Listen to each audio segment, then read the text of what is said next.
कहानी की शुरुआत सुबह होती है जब नायक नॉरिस स्टारडिया जागता है और लाइब्रेरियन के रूप में अपनी नौकरी के लिए तैयार होता है। हालांकि जब वह नीचे जाता है तो उसके माता पिता उसे सूचित करते हैं कि उसकी नौकरी एक अमीर रईस ने ले ली है, क्योंकि उनका परिवार गरीब कुलीन वर्ग से है, जिसे बैरोनेट्स भी कहा जाता है। बाद में जब मूर सड़कों से गुजर रहा था, एक लड़की उसके पास आई।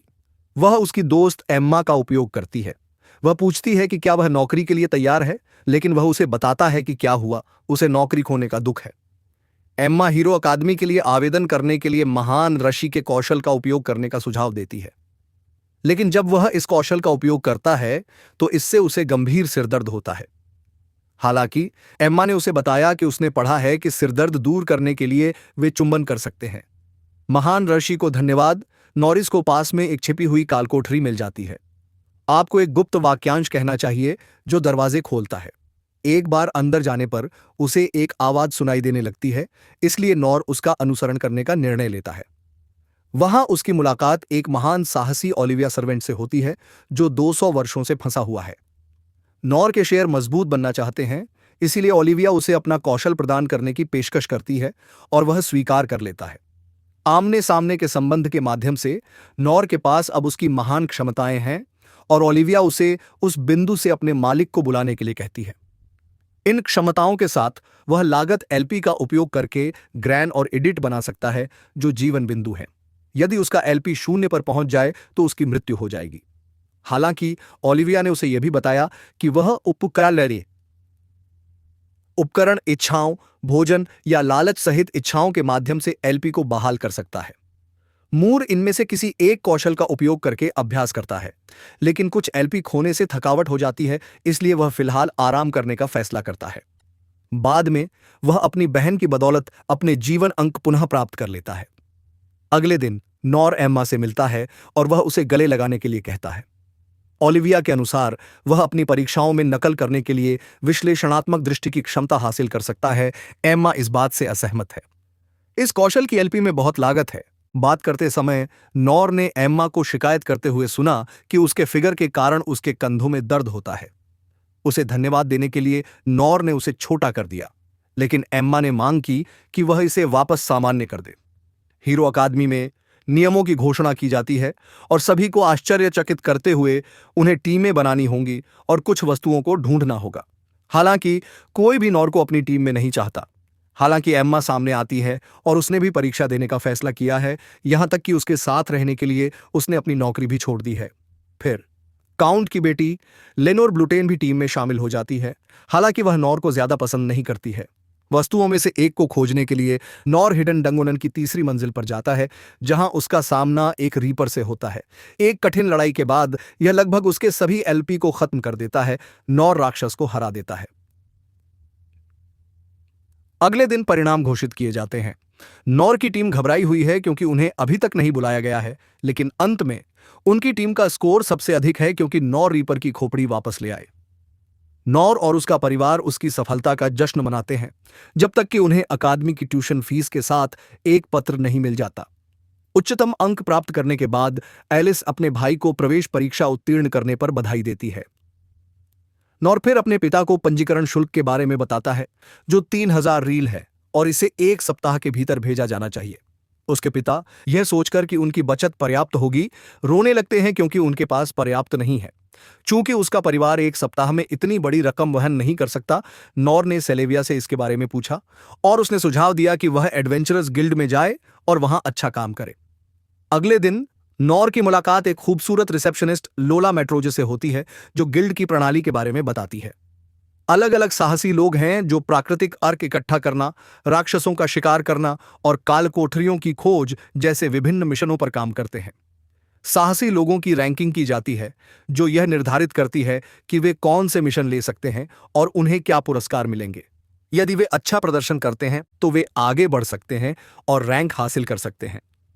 लोला फिर नॉर से कहती है कि गिल्ड में शामिल होने के लिए उसे पंजीकरण कराना होगा और वह उससे अपने सभी कौशल लिखने के लिए कहती है। हालांकि उसने नोटिस किया कि उसने संपादक और निर्माता के कौशल को लिखा है। वह अपनी योग्यता तब से जानती है जब सेलेविया गिल्ड की सदस्य हुआ करती थी। लोला उससे अपने कौशल का प्रदर्शन करने के लिए कहती है क्योंकि बहुत से लोग उनके पास होने का झूठा दावा करते हैं। वे एक शर्त लगाते हैं जिसे वह स्वीकार कर लेता है और अपना कौशल दिखाने के बाद लोला हार जाता है और यह देखकर आश्चर्यचकित हो जाता है कि नॉर पर तलीलाखा वास्तव में ओलिविया का उत्तराधिकारी है। वह शर्त का पूरा करने वाला हिस्सा पूछती है जिसके कारण नॉर को अपने जीवन अंक बढ़ाने पड़ते हैं। बड़ी मात्रा में रीलों को इकट्ठा करने की आवश्यकता के कारण यह निर्णय लिया गया है कि नॉर रेनबो ग्रास हॉपर्स को पकड़ने के मिशन को स्वीकार करेगा। जब वह उन्हें पकड़ने के लिए स्थान पर जाता है तो वह निकटतम को खोजने में मदद करने के लिए महान रस्सी की शक्ति का उपयोग करने का निर्णय लेता है, हालांकि वह जानता है कि इससे सिरदर्द शुरू हो जाएगा।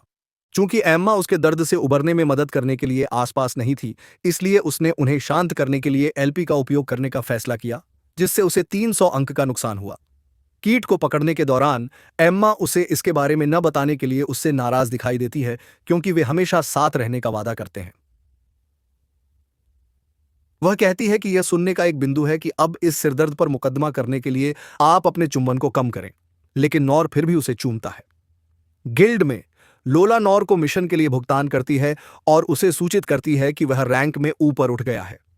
वह उसे दूसरे मिशन पर जाने का सुझाव देती है, लेकिन वह उसके बहुत करीब आ जाती है, छेड़खानी करती है, जिससे एम्मा नाराज हो जाती है और दोनों लड़कियों के बीच प्रतिद्वंद्विता शुरू हो जाती है। बाद में नॉर और एम्मा विशाल खरगोश का शिकार करने के मिशन पर निकले, लेकिन गोब्लिन सामने आ गए। प्रत्येक एक गोब्लिन से मुकाबला करता है, लेकिन एक गोब्लिन विशाल खरगोश से हार जाता है।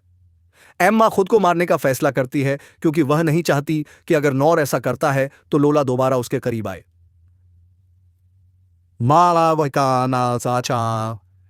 वह अपनी गति और चपलता से नॉर को आश्चर्यचकित करते हुए खरगोश से लड़ना शुरू कर देती है, लेकिन खरगोश अधिक मजबूत होता है। एम्मा इसे कोई वास्तविक नुकसान नहीं पहुंचा सकती, इसलिए नॉर उसे हमले से बचाता है और वे दोनों भाग जाते हैं। भागने के बाद वे एक जंगल में छिप जाते हैं जहां एम्मा उदास महसूस करती है क्योंकि वह खरगोश को नहीं हरा सकी और कमजोर महसूस करती है। नॉर फिर एम्मा की क्षमताओं को बढ़ाने का विचार लेकर आता है, लेकिन यह जानते हुए कि इससे उसकी ऊर्जा खत्म हो जाएगी, उसे एहसास होता है कि उसे पहले अपना एलपी बढ़ाना होगा। वह एम्मा को इस योजना के बारे में बताता है और वह सहमत हो जाती है। उसके कान को काटने के बाद जंगल में दिखाई देने वाले विशाल खरगोश द्वारा नॉर पर हमला किया जाने वाला है, लेकिन नॉर द्वारा अपना स्तर बढ़ाने के कारण एम्मा उसे हराने में सफल हो जाती है। गिल्ड में वापस नॉर ने सभी को बताया कि एम्मा ने विशाल खरगोश को हरा दिया। लोला को धन्यवाद देते हुए कहा कि मिशन की वजह से वह मजबूत हो गई है। लोला बदले में एम्मा को धन्यवाद देती है और दोनों के बीच शांति हो जाती है। न ही यह उल्लेख किया है कि वह खरगोश इसलिए लाया था ताकि हर कोई उसके स्वादिष्ट मांस का आनंद ले सके। वह अपनी ट्यूशन के लिए मिशन भुगतान प्राप्त करता है और उस रात गिल्ड एक बारबेक्यू रखता है जहां नोर ओलिविया को उसके लिए किए गए हर काम के लिए धन्यवाद देता है। कुछ दिनों के बाद नायक अपनी ट्यूशन का भुगतान करता है और एम्मा के साथ वे अपनी कक्षाएं शुरू करने के लिए तैयार होते हैं। हालांकि उन्हें मारिया फियाना अल्बर्ट नाम की एक प्यारी लड़की दिखाई देती है जो एक प्रसिद्ध ड्यूक की बेटी है। उसे आश्चर्य होता है कि क्या वह भी एक छात्रा है और अपनी विश्लेषणात्मक दृष्टि का उपयोग करने की कोशिश करती है, और उसे पता चलता है कि उसके पास एक अभिशाप है और वह 16 साल की उम्र में अपना जीवन समाप्त कर लेगी। अगले दिन नोर अपनी बहन के साथ एम्मा के पास उठता है। उसे डर है कि वह उससे दूर हो जाएगा। वह उसे आश्वस्त करता है कि वह सिर्फ अकादमी जा रहा है, बाद में न ही अपनी कक्षाएं शुरू करने के लिए तैयार है।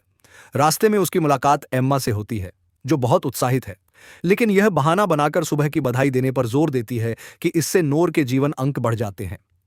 जब वे अकादमी में पहुंचते हैं तो सभी छात्र बैज पहनते हैं जो उनकी महान उपाधियों को प्रदर्शित करते हैं। कक्षा में प्रवेश करने पर एम्मा जल्दी ही लड़कों के बीच लोकप्रिय हो जाती है, जबकि नोर को नजरअंदाज कर दिया जाता है क्योंकि वह एक बैरोनेट है।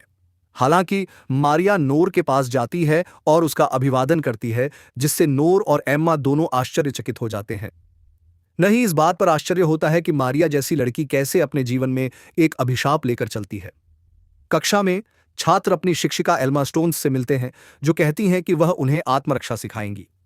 वह नोर को एक स्वयंसेवक के रूप में चुनती है और उसे अपनी तलवार से उस पर हमला करने की कोशिश करने के लिए कहती है। न ही वह झिझकता है, लेकिन जब वह देखता है कि उसकी रैंक 200 से अधिक है तो वह प्रयास करने का फैसला करता है, जबकि उसकी रैंक केवल 35 है। जब वह हमला करता है तो एल्मा गायब हो जाती है, लेकिन वह केवल एक कदम पीछे हट जाती है, जिस पर किसी का ध्यान नहीं जाता। फिर उसकी एल्मा की बारी आती है और वह नोर पर जोरदार प्रहार करती है, हालांकि वह तुरंत ठीक हो जाता है। शिक्षक कक्षा को पीछे हटकर उसके हमले से बचने की चुनौती देता है और सफल होने पर बड़ा इनाम देने का वादा करता है। जब एल्मा नोर पर हमला करता है तो वह सफलतापूर्वक पीछे हट जाता है, सभी को आश्चर्यचकित करता है और अपने इनाम का दावा करता है, जिससे कक्षा में सभी लड़के उससे ईर्ष्या करने लगते हैं। पाठ के अंत में शिक्षक छात्रों को आत्मरक्षा का अभ्यास जारी रखने के लिए जोड़ी बनाने के लिए कहते हैं। नहीं और एम्मा ने साझेदारी करने का फैसला किया, लेकिन शिक्षक ने यह कहते हुए उन्हें अलग कर दिया कि उनका रिश्ता उनके आंदोलनों में हस्तक्षेप कर सकता है। वह मारिया और लेनोर के साथ भी ऐसा ही करती है, जो मारिया की सहायक है। क्लास के लड़के तुरंत मारिया से पार्टनरशिप करने के लिए कहते हैं, लेकिन वह मना कर देती है। उन्होंने कहा कि उनके विपरीत वह आम लोगों का सम्मान करती हैं क्योंकि वे कई तरीकों से राज्य की मदद करते हैं। फिर वह नोर को अपना साथी बनने के लिए कहती है और वह स्वीकार कर लेता है। जब पहला अभ्यास शुरू होता है तो मारिया अपनी ताकत से नोर फेंकती है, लेकिन तुरंत कमजोर हो जाती है।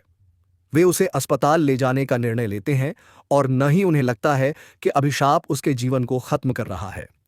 वह असहाय महसूस करता है, लेकिन सेकंडों में ढेर सारे जीवन अंक कैसे प्राप्त करें, इस पर सलाह के लिए महान ऋषि के पास जाता है। ऋषि उसे एक बेतुका विचार देता है, जिससे नोर को भयानक सिरदर्द होने लगता है। न ही क्लास के बीच में एम्मा को चूमता है, इससे शिक्षक की नाराजगी से सभी हैरान रह जाते हैं। बाद में नोर और एम्मा लोला से सलाह मांगने के लिए साहसी संघ में जाते हैं। वे रिमोट को ड्यूक की बेटी का श्राप बताते हैं। लोला कहती है कि वह एक मौलवी को जानती है जो बुराई को दूर कर सकता है, लेकिन वह श्राप देने में विशेषज्ञ नहीं है और उसने कभी इसका कारण नहीं बताया है। मारिया ने मदद के लिए दृढ़ निश्चय किया, क्योंकि उसने अप्रत्याशित रूप से उसकी मदद की थी, न ही रिसेप्शनिस्ट से उसे मौलवी से मिलवाने के लिए कहा। घटनाओं के बाद लोला अपनी दोस्त लूना से मदद मांगने के लिए मंदिर जाती है। जब वह आती है तो देखती है कि कई लोग लूना का इंतजार कर रहे हैं, लेकिन यह भी देखती है कि कुछ लोग संतुष्ट होकर वहां से जा रहे हैं, जिससे उसे खुशी होती है। जब वह लूना को देखती है तो उसे पता चलता है कि वह कमजोर हो गई है और जानती है कि क्या हो रहा है, लेकिन वह उससे कहती है कि उसे कुछ महत्वपूर्ण बात करने की जरूरत है। इस बीच नोर ओलिविया से मिलने के लिए छिपे हुए कालकोठरी में लौटता है, जो इस बात से परेशान है कि वह उसके बारे में भूल गया। नहीं ओलिविया को मारिया की स्थिति के बारे में सूचित करता है और वह उसे बताती है कि इसका उसके परिवार से कुछ लेना देना हो सकता है, शायद विरासत का मुद्दा उसकी मदद करने के लिए। नहीं उसे ठीक करने के लिए कम से कम 10,000 जीवन बिंदुओं की आवश्यकता होगी।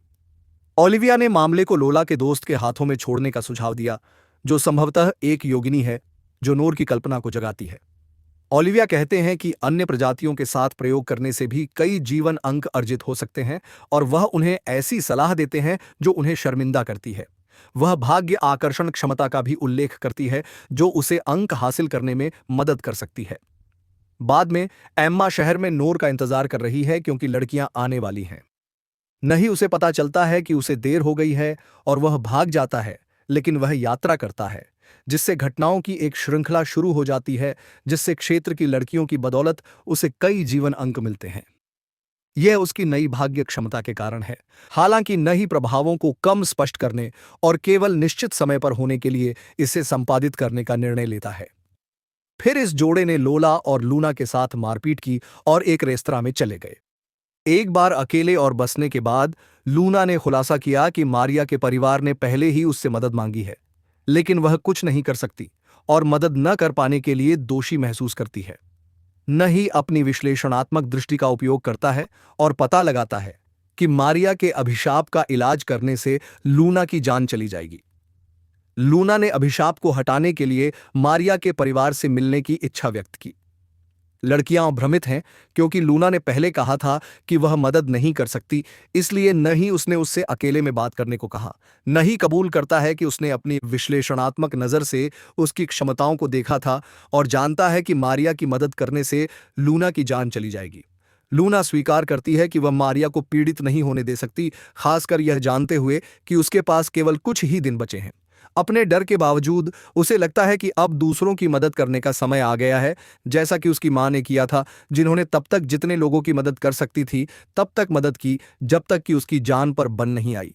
इसके लिए लूना को अपनी मां पर गर्व है। उसी क्षण उन्हें एक विस्फोट सुनाई देता है।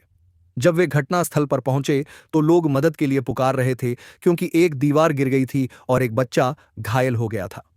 लूना एक बच्चे को ठीक करने का फैसला करती है, लेकिन इससे उसकी ऊर्जा खत्म हो जाती है और उसकी तार रहित क्षमता प्रकट हो जाती है। वह कबूल करती है कि वह मरना नहीं चाहती और शाप से डरती है, जिससे समूह को एहसास होता है कि उसकी बहादुरी फीकी पड़ गई है। लूना के जागने के बाद वह लड़कियों के सामने कबूल करती है कि ड्यूक की बेटी की मदद करने से उसकी जिंदगी खत्म हो सकती है। लूना के रूप में लोला ने उसकी दोस्त होने के बावजूद उसे कभी यह नहीं बताया। दोस्त लोला ने उसे गले लगाया और उसे शांत करने में मदद की। बाद में समूह यह पता लगाने की कोशिश करता है कि लेडी मारिया की मदद कैसे की जाए। नोरे ने खुलासा किया कि वह क्षमता का उपयोग करता है और मानता है कि वह लूना की जीवन अवधि के बजाय उसके वित्त का उपभोग करने की क्षमता का उपयोग कर सकता है। हालांकि उसके पास ऐसा करने के लिए पर्याप्त धन या जीवन बिंदु नहीं है, इसलिए वे उन्हें प्राप्त करने के तरीकों के बारे में सोचना शुरू कर देते हैं। इसके बाद लोला ने उन्हें हेरॉन प्राइड डे कार्यक्रम में भाग लेने का सुझाव दिया, लेकिन जब वे कार्यक्रम में पहुंचे तो नोर चौंक गया, क्योंकि यह एक शिकारगाह जैसा दिखता था। मारिया के 16वें जन्मदिन की पूर्व संध्या पर लेनोर ने देखा कि मारिया की हालत बिगड़ रही है, क्योंकि उसे अब सीने में दर्द महसूस हो रहा है, जिससे उसने मदद मांगी। इस बीच हेरॉन प्राइड इवेंट में लड़के इस बात से हैरान हैं कि दर्शक प्रतिभागियों को अपमानित करने के लिए कैसे इंतजार कर रहे हैं।